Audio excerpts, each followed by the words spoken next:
Okay, this is Chuck and Rocky with Woodland Sports. This is a Franklin Armory 22-inch AR-15. We have the Witt machine adapter on here so we can put the SilencerCo Chimera. This time we're shooting American Eagle 5.56, 62 grain, muzzle velocity 3,020 feet per second. And this is the green tip XM 855 ammo and bulk pack. We're going to see how it feeds and sounds through this gun. So carry on, Rocky.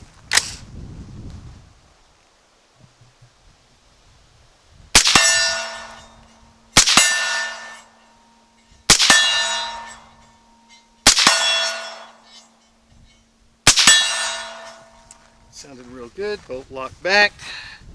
No baffle strikes, sounded hearing safe to us. So I'm going to declare that a good successful test.